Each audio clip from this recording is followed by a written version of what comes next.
क्या आपने कभी ऐसा महसूस किया है कि सब कुछ होते हुए भी कुछ खाली सा है?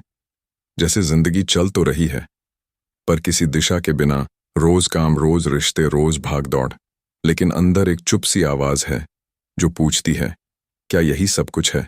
क्या इसके आगे कुछ और नहीं? शायद आपने भी किसी मंदिर में, किसी प्रवचन में या किसी किताब में सुकून ढूंढा होगा, लेकिन वो शांति, वो उत्तर कभी टिकते नहीं। ओशो कहते हैं, ईश्वर कोई बाहर की चीज नहीं, वो रास्ता भी नहीं, मंजिल भी नहीं। वो तो एक अनुभव है जो केवल तब होता है जब आप अपनी ही पगडंडी पर चलना शुरू करते हैं। आज हम जानेंगे कि ओशो की किताब प्रभु की पगडंडियां हमें कैसे अपने भीतर के उस मौन, उस शून्य और उस प्रकाश तक ले जाती है जो सिर्फ हमारा है और कहीं नहीं मिलता। अध्याय 1, तुम कहाँ खोजते हो? इस अध्याय की शुरुआत ही एक बेहद जरूरी सवाल से होती है, प्रभु को तुम कहाँ खोज रहे हो? ओशो सीधे और साफ शब्दों में कहते हैं कि जिसे तुम बाहर खोज रहे हो वह तुम्हारे भीतर है। लेकिन समस्या यह है कि हमें शुरू से ही यह सिखाया गया है कि ईश्वर कहीं दूर है, किसी मंदिर में, किसी तीर्थ स्थान में या किसी विशेष ग्रंथ में छिपा है। हमने उसे खोजने के लिए बाहरी यात्राएं शुरू कर दी, लेकिन अपने ही भीतर झांकने की फुर्सत कभी नहीं ली। ओशो एक साधारण उदाहरण देते हैं। मानो कोई व्यक्ति अपनी चाबी अपने ही कमरे में खो दे और खोजने बाहर मैदान में चला जाए। क्यों? क्योंकि बाहर रोशनी है, कमरे में अंधेरा है। अब यह व्यक्ति रोशनी में भटकता रहेगा, लेकिन चाबी तो अंदर ही पड़ी है। ठीक यही हाल हमारा है। हम ध्यान से डरते हैं, मौन से बचते हैं, भीतर झांकने से कतराते हैं क्योंकि वहां अंधेरा है और हमें डर लगता है कि कहीं वहां कुछ ऐसा न मिल जाए जो हमें असहज कर दे। ओशो कहते हैं कि प्रभु कोई वस्तु नहीं है जो बाहर मिल जाए। प्रभु तो प्रेम की एक अवस्था है, एक मौन का अनुभव है, एक ऐसा क्षण जब भीतर कुछ थम जाए और तुम अपने ही भीतर प्रभु की मौजूदगी को महसूस करो। इस अध्याय में ओशो यह भी स्पष्ट करते हैं कि धार्मिकता कोई पहनावा नहीं है, न कोई भाषा, न कोई रीति। धार्मिकता केवल एक बात पर टिकी है, जागरूकता। जो जाग गया वही धार्मिक है, जो सोया है वह चाहे कितना भी पूजा पाठ करे धार्मिक नहीं है। यह अध्याय हमें झकझोरता है, हमारे वर्षों से बनाए गए विश्वासों को तोड़ता है और हमें वहां ले जाता है जहां से असली यात्रा शुरू होती है, हमारे भीतर। ओशो कहते हैं कि तुम्हारे और प्रभु के बीच कोई दूरी नहीं है। वो दूरी केवल भ्रम की है। उसे तुम जितना बाहर खोजोगे वह उतना ही दूर होता जाएगा, और जब तुम रुकोगे, शांत हो जाओगे, भीतर उतरोगे, तो वह खुद तुम्हें मिल जाएगा, बिना किसी प्रयास के। अगर ईश्वर हमारे भीतर ही है, तो फिर हमें उसे देखने से किस चीज ने रोका हुआ है? क्या वह अज्ञान है, डर है या अहंकार? क्या आप तैयार हैं उस अंधेरे कमरे में प्रवेश करने के लिए जहां रोशनी का जन्म हो सकता है? अगले अध्याय में जानेंगे ध्यान क्या है और यह कैसे प्रभु की ओर पहला कदम बनता है। अध्याय 2, ध्यान का अर्थ। ओशो इस अध्याय की शुरुआत एक सीधी परंतु क्रांतिकारी बात से करते हैं। वो कहते हैं, ध्यान कोई क्रिया नहीं है, न कोई अभ्यास, न कोई तकनीक, बल्कि ध्यान एक स्थिति है, एक ऐसी अवस्था जो तभी घटती है जब मन शांत हो जाए, विचार रुक जाएं और व्यक्ति पूरी तरह जागरूक और होश में हो। आज के समय में ध्यान को भी एक योगासन की तरह कर दिया गया है। कुछ लोग 5 मिनट बैठकर समझते हैं कि ध्यान हो गया, कुछ मंत्र जपते हैं और सोचते हैं कि अब शांति मिल जाएगी। पर ओशो कहते हैं, ध्यान कोई करने की चीज नहीं। ध्यान तब घटता है जब करने वाला मिट जाता है। वो उदाहरण देते हैं कि जैसे नींद आती है, कोई सोने की कोशिश नहीं करता, नींद स्वतः आती है जब वातावरण अनुकूल होता है। ठीक वैसे ही ध्यान भी तब घटता है जब भीतर का शोर रुकता है, जब आप बस देखने वाले बन जाते हैं, साक्षी हो जाते हैं। ओशो एक बहुत सुंदर शब्द इस्तेमाल करते हैं, साक्षी भाव। इसका अर्थ है अपने विचारों को देखना, जैसे कोई पर्दे पर फिल्म देख रहा हो। फिल्म में खोए बिना विचारों से लड़ने की जरूरत नहीं है। उन्हें बस देखो, उन्हें पहचानो और वे अपने आप फीके पड़ने लगेंगे। जैसे अंधेरे में दीपक जले तो अंधकार हट जाता है, वैसे ही साक्षी का दीपक जले तो मन का कोलाहल छंट जाता है। ध्यान कोई लक्ष्य नहीं है, ध्यान वह दरवाजा है जिससे होकर आप प्रभु की पगडंडी में प्रवेश करते हैं। ध्यान कोई उपलब्धि नहीं, बल्कि एक शुद्ध मौन है जिसमें आप केवल होते हैं। करने से होने की ओर यह संक्रमण ही ध्यान है। ओशो स्पष्ट करते हैं कि ध्यान को पाने की कोई जल्दी नहीं होनी चाहिए, कोई महत्वाकांक्षा नहीं।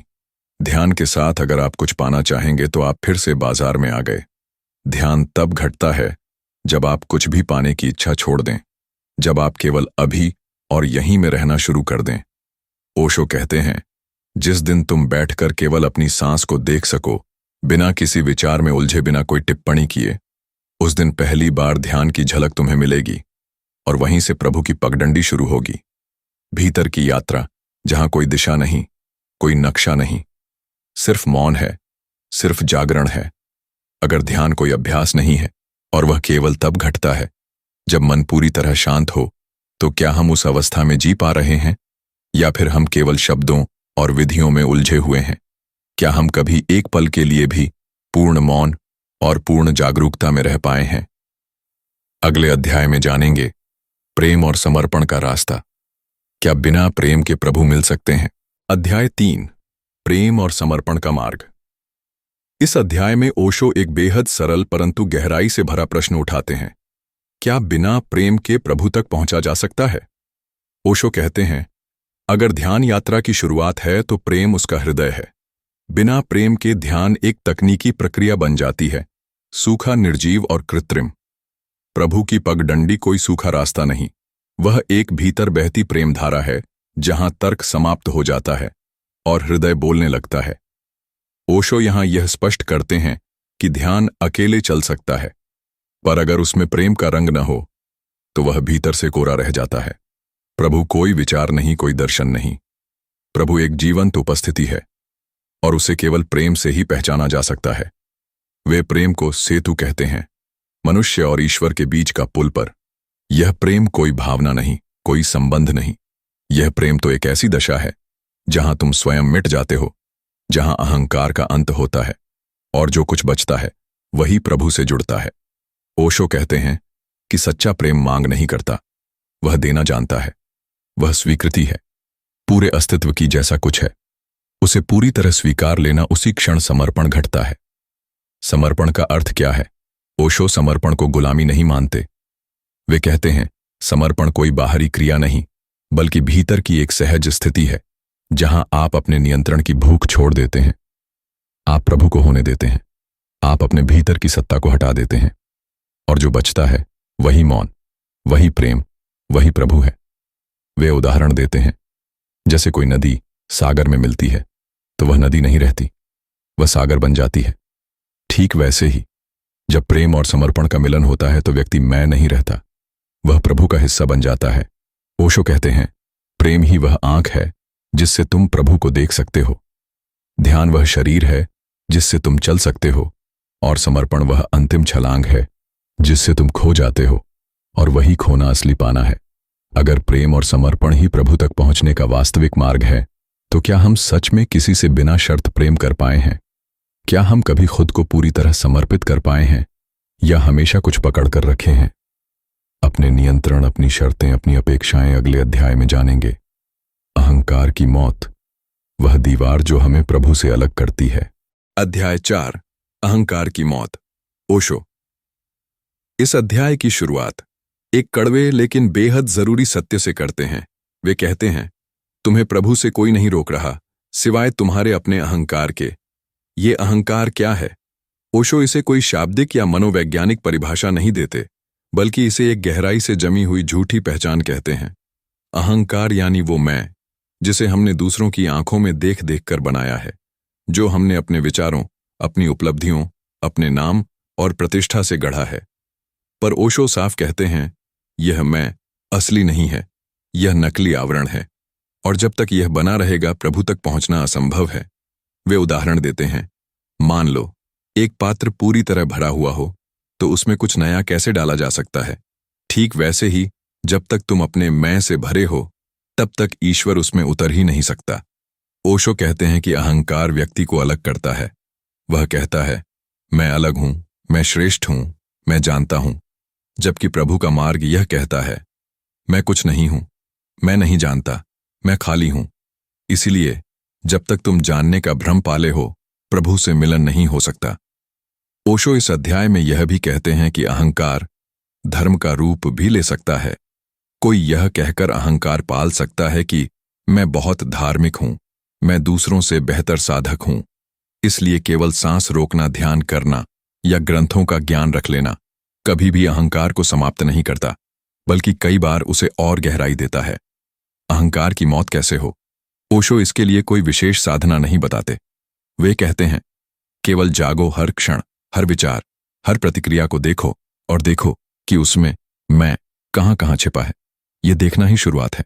साक्षी भाव से देखने पर धीरे धीरे अहंकार की पकड़ ढीली पड़ने लगती है और एक दिन वह खुद गिर जाता है, बिना लड़े, बिना शोर किए, बस मौन में समाप्त हो जाता है। अहंकार कोई दुश्मन नहीं है, बस वह अवचेतन में बनी एक आदत है जिसे केवल जागरण की रोशनी से समाप्त किया जा सकता है। ओशो कहते हैं, जिस दिन तुम यह कह सको कि मैं कुछ नहीं जानता, मैं कुछ नहीं हूं, मैं बस एक मौन उपस्थिति हूं, उस दिन तुम प्रभु के सबसे पास पहुंच जाओगे, क्योंकि तब कोई दीवार बाकी नहीं रहेगी, ना विचारों की, ना अहंकार की, ना पहचान की।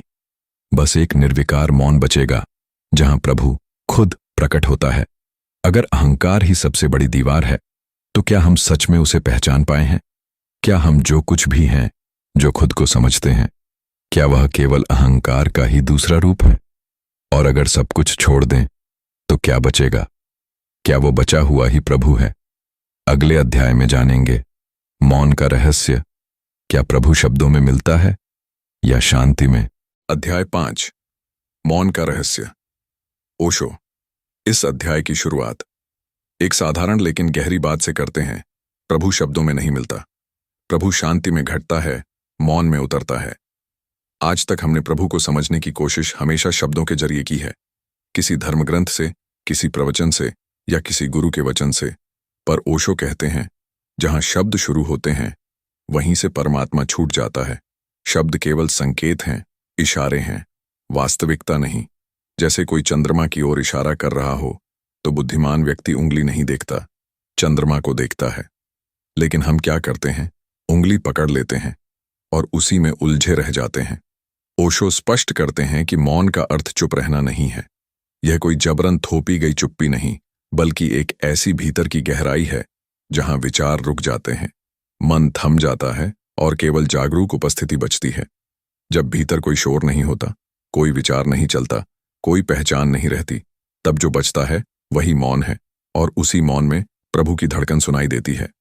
ओशो कहते हैं, मौन कोई अभ्यास नहीं, कोई करने की चीज नहीं। मौन तो घटता है जब तुम अपने भीतर उतरते हो, ध्यान करते हो, प्रेम में बहते हो, समर्पण करते हो, तब मौन अपने आप उतर आता है।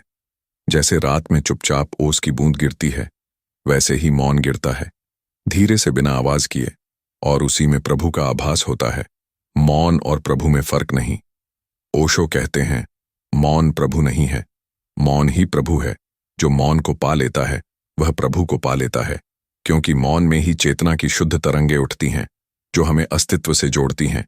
यह मौन डराता भी है, क्योंकि वहां कोई सहारा नहीं होता, कोई विचार नहीं, कोई कहानी नहीं, कोई नाम नहीं। पर ओशो कहते हैं, जो इस मौन में उतरने का साहस कर लेता है वही प्रभु के निकट आता है। मौन में न ज्ञान की भाषा है, न धर्म की बहस, न भावनाओं का शोर, बस एक निर्विचार, निर्विकल्प उपस्थिति जहां मैं भी नहीं बचता। और जो बचता है वह प्रभु है, वह शाश्वत है, वह वही है जिसे शब्द कभी छू नहीं सकते। क्या हम वाकई कभी मौन में बैठे हैं? ऐसे मौन में जहां भीतर भी कोई आवाज न हो, न कोई सोच, न कोई कल्पना, सिर्फ अस्तित्व का अनुभव। क्या हम उस मौन से डरते हैं या उसमें प्रवेश करने के लिए तैयार हैं? अगले अध्याय में जानेंगे पगडंडी अनोखी है क्यों। हर सीकर का रास्ता अलग होता है। अध्याय 6, पगडंडी अनोखी है। इस अध्याय में ओशो एक बहुत ही जरूरी लेकिन अक्सर अनदेखा किया गया सत्य सामने रखते हैं। प्रभु तक पहुंचने का कोई तय रास्ता नहीं है। हर व्यक्ति की पगडंडी अलग होती है। हम सदियों से यही समझते आए हैं कि प्रभु तक जाने का कोई एक नियम है, एक विधि, एक सही तरीका, और बाकी सब गलत हैं। पर ओशो कहते हैं, यह सोच ही गलत है, क्योंकि प्रत्येक व्यक्ति का मन अलग है, उसकी यात्रा अलग है और उसकी तलाश भी अलग है। जिस तरह एक ही सूरज को हजारों झीलें अपने अपने रंगों में दिखाती हैं, वैसे ही प्रभु की अनुभूति भी हर आत्मा को अपने ढंग से होती है। ओशो यहां एक बड़ी बात कहते हैं, कोई गुरु कोई ग्रंथ तुम्हें प्रभु तक नहीं ले जा सकता। वे केवल संकेत कर सकते हैं, चलना तुम्हें ही होगा। वो भी अपनी अनोखी पगडंडी पर वे इस अध्याय में बार बार यह बात दोहराते हैं कि जब कोई कहता है यही एकमात्र मार्ग है, तो समझ लो या तो वह भ्रम में है या वह सत्ता चाहता है। ओशो कहते हैं, धर्म को पगडंडी समझो, सड़क नहीं। सड़क सबके लिए समान होती है, सीधी चौड़ी संगठित पर पगडंडी वह कच्ची होती है, मुलायम होती है, टेढ़ी मेढ़ी होती है और व्यक्ति खुद बनाता है।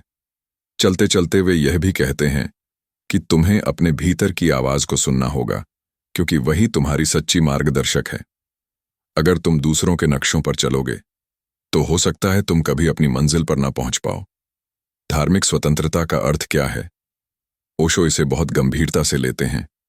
वो कहते हैं, प्रभु तक पहुंचने का मतलब है अपने भीतर की खोज, और उस खोज में तुम्हें हर विधि, हर गुरु, हर परंपरा को केवल एक प्रयोग की तरह देखना चाहिए, ना कि अंतिम सत्य की तरह। अगर कोई विधि तुम्हारे लिए काम करती है तो ठीक है, अगर नहीं करती तो छोड़ दो, बिना डर के, बिना अपराधबोध के, क्योंकि तुम्हारी पगडंडी तुम्हारे अंदर से निकलेगी, न कि किसी किताब से। ओशो कहते हैं, जो व्यक्ति अपनी अनोखी पगडंडी खोजने का साहस करता है वह कभी भीड़ में नहीं खोता, क्योंकि वह अपनी आत्मा की आवाज पर चलता है और वही आवाज उसे प्रभु तक ले जाती है, धीरे धीरे, चुपचाप, बिना शोर किए, बिना घोषणा के। क्या हम आज तक किसी और की पगडंडी पर तो नहीं चल रहे? गुरु के कहे पर, परिवार की अपेक्षाओं पर, समाज के धर्म पर। और अगर हमें अपनी पगडंडी खोजनी हो तो क्या हम उसके लिए तैयार हैं? क्या हम वो सब कुछ छोड़ सकते हैं जिस पर आज तक भरोसा करते आए हैं? अगले अध्याय में जानेंगे, प्रभु को पाने की नहीं, पहचानने की जरूरत है। क्या वह हमेशा से हमारे पास है? अध्याय 7, प्रभु को पाने की नहीं, पहचानने की जरूरत है। ओशो इस अध्याय की शुरुआत एक उलट कर देने वाले वाक्य से करते हैं, प्रभु को पाने की जरूरत नहीं है क्योंकि वह कभी खोया ही नहीं था। हम जीवन भर प्रभु को पाने की कोशिश में लगे रहते हैं, मंदिर जाते हैं, पूजा करते हैं, व्रत रखते हैं, ध्यान करते हैं और सोचते हैं कि एक दिन कोई चमत्कार होगा और प्रभु मिल जाएगा। लेकिन ओशो कहते हैं, जिसे तुम बाहर खोज रहे हो वह तुम्हारे भीतर पहले से मौजूद है। दरअसल हम जो खोज रहे हैं वह खोया हुआ नहीं, हमारी आंखों पर परतें चढ़ी हैं, भय की परत, लोभ की परत, अहंकार की परत और सबसे बड़ी, प्रभु को बाहर कहीं पाने की धारणाओं की परत। ओशो इसे एक अद्भुत उदाहरण से समझाते हैं, जैसे कोई व्यक्ति अपने ही घर में चाबी ढूंढ रहा हो, लेकिन हर जगह ढूंढ रहा है, सिर्फ अपनी जेब छोड़कर। ठीक वैसे ही हम हर तीर्थ में, हर पूजा में, हर ग्रंथ में प्रभु को खोजते हैं, बस अपने अंतर में झांकना भूल जाते हैं। वे कहते हैं, प्रभु कोई वस्तु नहीं है जिसे पाया जा सके, वह तो स्थिति है, एक मौजूदगी है जो तब अनुभव होती है जब मन शांत होता है, जब खोज रुक जाती है और केवल मौन बचता है। ओशो जोर देकर कहते हैं, खोज की बेचैनी ही बाधा बन जाती है, क्योंकि जब तुम किसी चीज को बहुत ज्यादा पाना चाहते हो तो तुम उसी क्षण उससे दूर हो जाते हो, क्योंकि पाना हमेशा भविष्य में होता है और प्रभु केवल इस क्षण में है, अब में है, यहां में है। इसीलिए वे कहते हैं, तुम्हें प्रभु को पाना नहीं है, तुम्हें केवल पहचानना है, देखना है, साक्षी बनना है, और वह तुम्हें उसी क्षण प्रकट हो जाएगा जहां तुम हो। ओशो कहते हैं, जैसे आंख खुलते ही प्रकाश दिखने लगता है, वैसे ही जैसे ही तुम भीतर की आंख खोलते हो प्रभु दिखने लगता है। वह कभी बाहर था ही नहीं, वह कभी दूर था ही नहीं, वह तो तुम्हारी हर सांस में है, हर धड़कन में है, हर मौन में है, बस तुमने उसे देखा नहीं। अगर प्रभु को पाना नहीं, केवल पहचानना है, तो फिर अब तक हम जिस रास्ते पर चल रहे थे, क्या वह हमें भ्रम की ओर तो नहीं ले जा रहा? क्या हम भीतर की आंख खोलने को तैयार हैं, या फिर हम अभी भी प्राप्ति की दौड़ में उलझे रहेंगे?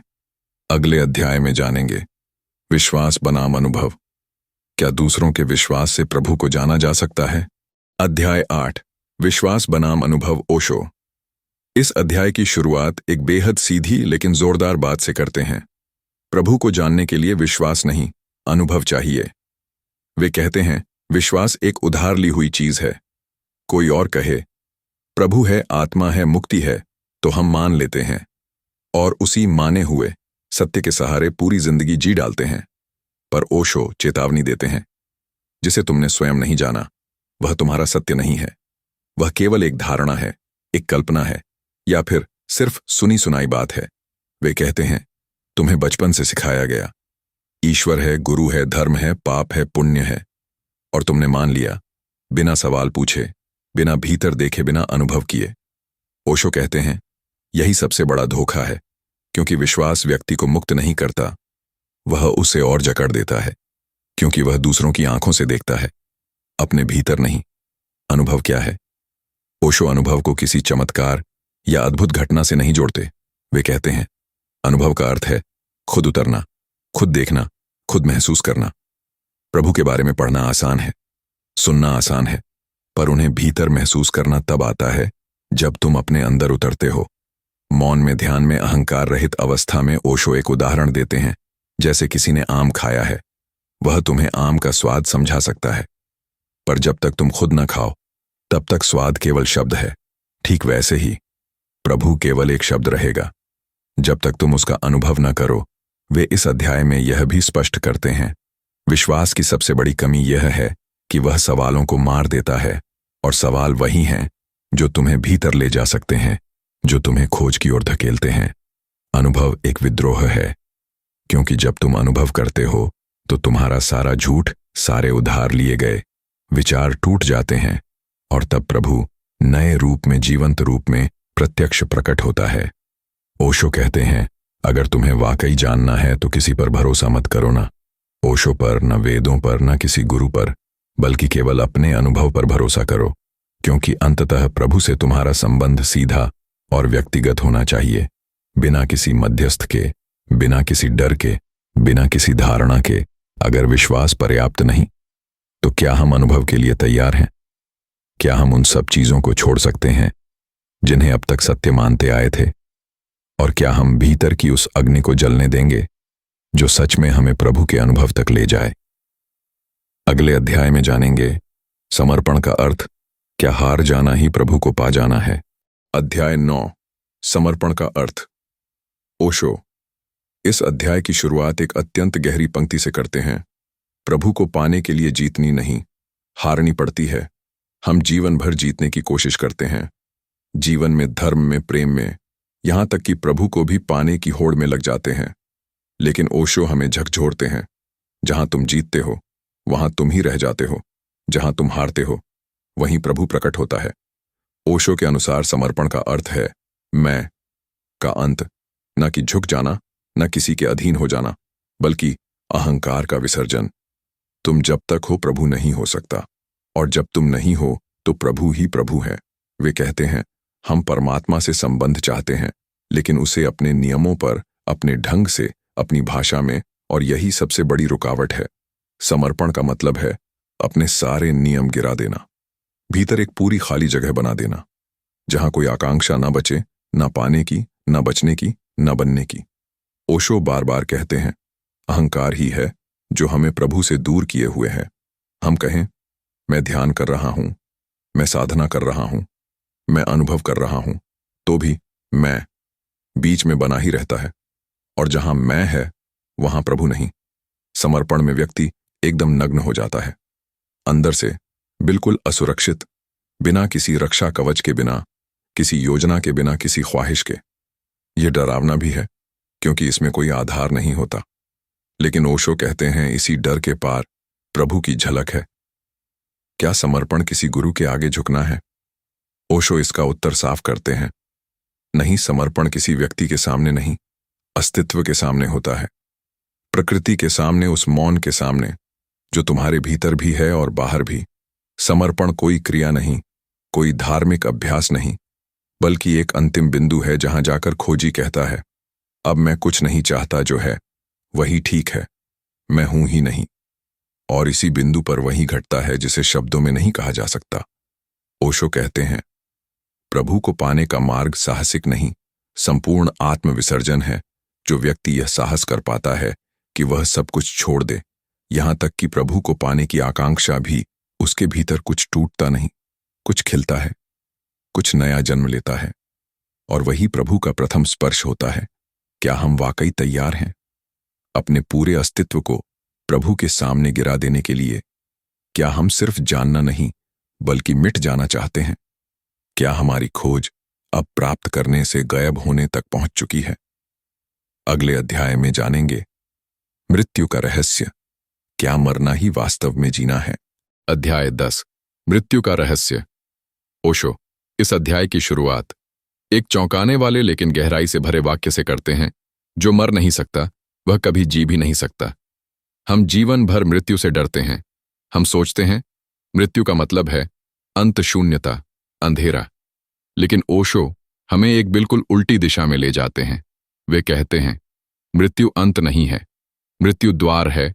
वे बार बार जोर देकर कहते हैं जिसने मृत्यु को नहीं जाना उसने जीवन को भी नहीं जाना, क्योंकि जब तक मृत्यु का डर भीतर छिपा है तब तक जीवन एक संघर्ष बना रहता है। तब तक तुम सचमुच जी ही नहीं सकते। ओशो समझाते हैं मृत्यु को हम जिस तरह समझते हैं वह केवल शरीर के नष्ट होने तक सीमित है, लेकिन असली मृत्यु का अर्थ है अहंकार का मरना, स्व की धारणाओं का टूटना, मैं का लोप हो जाना। जिसने हर पल को इस भाव से जिया कि अगले क्षण कुछ भी हो सकता है, मृत्यु आ सकती है, उसे ही जीवन का स्वाद आता है, क्योंकि वही व्यक्ति हर क्षण को पूरा जीता है जैसे यह अंतिम हो। ओशो मृत्यु को मन की सबसे बड़ी कल्पना कहते हैं। वे कहते हैं हम मृत्यु से डरते नहीं बल्कि उस मैं के खो जाने से डरते हैं जो हमने जन्म से अब तक जोड़ा है। नाम, धर्म, पहचान, संपत्ति, संबंध, इन सब का टूटना हमें लगता है मृत्यु है। लेकिन ओशो कहते हैं मृत्यु कोई समस्या नहीं है, समस्या है हमारी पकड़। हम जीवन को थामे रहना चाहते हैं, स्थायी बनाना चाहते हैं, जबकि अस्तित्व में सब कुछ क्षणभंगुर है। जो आज है वह कल नहीं होगा। ओशो मृत्यु को आत्मा के विस्तार का अवसर मानते हैं, क्योंकि जब तुम हर चीज से मुक्त हो जाते हो, यहां तक कि शरीर से भी, तब जो बचता है वही प्रभु है, वही अमृता है। ओशो कहते हैं मृत्यु का रहस्य यह है कि वह केवल अज्ञानी के लिए डर है, ज्ञानी के लिए वह उत्सव है। जैसे पंखुड़ी झड़ती है तो फूल खत्म नहीं होता बल्कि बीज बनता है, फिर नया जीवन शुरू होता है। ठीक वैसे ही मृत्यु नया जन्म है, लेकिन केवल उसी के लिए जो जिया है, पूरी तरह, पूरे होश में, पूरे समर्पण में। तो साथियों, हमने ओशो की गहरी बातों के माध्यम से देखा कि प्रभु कोई लक्ष्य नहीं है जिसे पाया जाए। वह तो एक अनुभव है, एक मौन है जो तब घटता है जब हम मैं को छोड़ देते हैं। विश्वास की जगह अनुभव, ध्यान की जगह होश, प्रार्थना की जगह मौन और पाने की जगह समर्पण। इन्हीं पगडंडियों से होकर अस्तित्व के उस रहस्य तक पहुंचा जा सकता है जो न शब्दों में समाता है, न विचारों में, बल्कि केवल जीवन के सीधे अनुभव में प्रकट होता है। अगर आपको यह यात्रा थोड़ी भी भीतर तक छू गई तो इसे अपने अंदर ले जाइए। केवल सुनकर मत छोड़िए, कुछ देर चुप बैठिए, कोई निष्कर्ष मत निकालिए, बस देखें क्या भीतर कुछ हिला, क्या कोई परत टूटी, क्या कोई प्रश्न उठा, और यदि उठा है तो कमेंट में जरूर लिखिए आप किस अध्याय से सबसे ज्यादा जुड़े और क्यों। वीडियो को शेयर जरूर करें अगर आप चाहते हैं कि और लोग भी इस भीतर की यात्रा में उतरें। और हां, अगले वीडियो में हम ओशो के ध्यान के रहस्य पर विस्तार से बात करेंगे। क्या चुप रह जाना ही सबसे ऊंची प्रार्थना है? इसका उत्तर छिपा है अगले अध्याय में, तो जुड़े रहिए। और अब थोड़ी देर के लिए सिर्फ चुप हो जाइए, शायद वहीं से अगली यात्रा शुरू हो।